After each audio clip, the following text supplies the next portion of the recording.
Hi, I'm Jennifer Hancock. I am founder of Humanist Learning Systems and author of several award-winning books about humanism. And today I want to talk about ethics in the workplace because part of what I teach is humanistic business management. And there's a lot of discussion about what humanistic business management is and how we apply humanism to the world of business.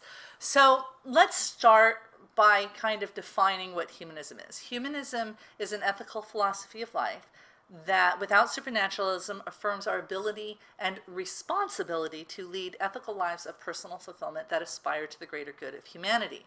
Basically, be ethical, be honest, don't lie, and be responsible. Try to make the world a better place. So what does this mean when we take our ethics into the workplace? Well, the big mistake I think people make, and I see this a lot online when you type in anything on business ethics, it's almost like it's a separate field of ethics, right?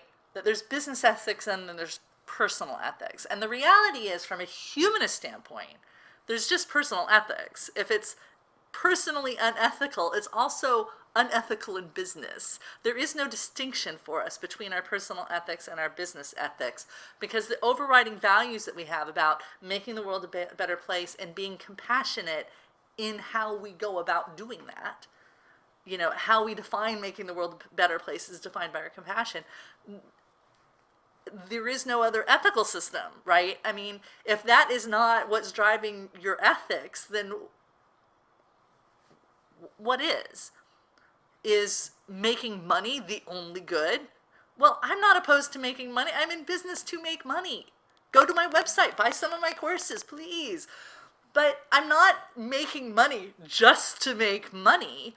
I'm making money so that I can make the world a better place, right? Not just for me and my family, but for the world. This is why my courses focus on how to make better decisions, critical thinking, how to use science to stop bullying and harassment. What a concept.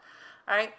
Personal ethics are business ethics, and business ethics are personal ethics. There is no distinction between them. And the idea that there is, I think, causes a lot of problems. And I think it's the reason why there's a new discussion about humanism in business, and specifically humanist ethics in the workplace. So how do you go about doing this? Like if you feel like me that personal ethics, the being a good person and trying to do good things is your primary values. Well, how do you manifest that in a workplace when the workplace ethics might be, we need to make money, right? Well, the first thing you need to do is be explicit about what it is you value. If you don't have a good sense of your own personal ethics, then you're not going to have a chance to implement them in the workplace because you can't. You have to know what it is you value. And if you haven't done some time thinking about that, please do. There's a bunch of books on philosophy. You can read one of my books, like The Humanist Approach to Happiness. It'll help you kind of think through what it is you value. Explicit. You don't have to agree with me. I'm not saying you do. It would be great if you did, but you don't have to. But by thinking about, considering what other people value will help you think about what it is you value and help you come to terms with what it is that's important to you. Once you're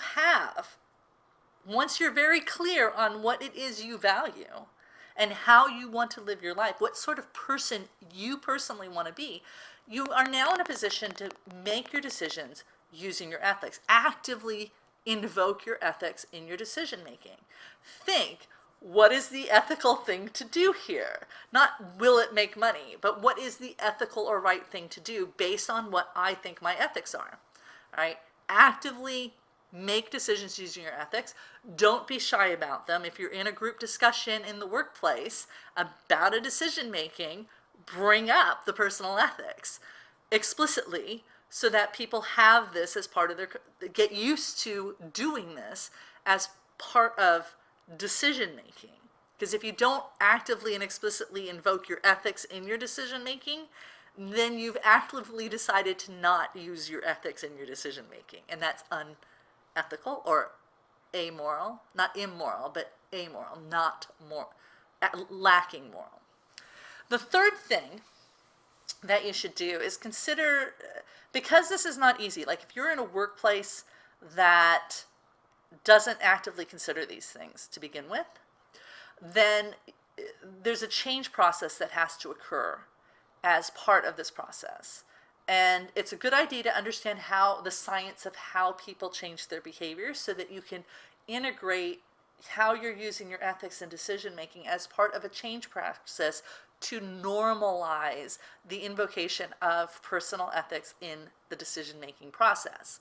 All right, and there are companies that have done this successfully. It is possible to do it, but it has to become a social norm to do this.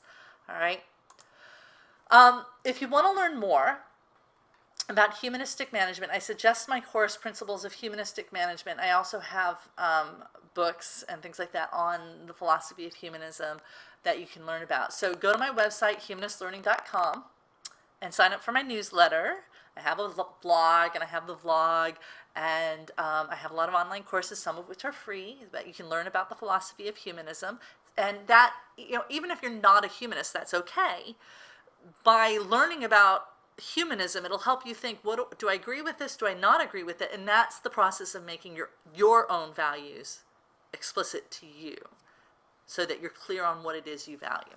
So go to my website, humanistlearning.com, and I'll see you online. Thanks.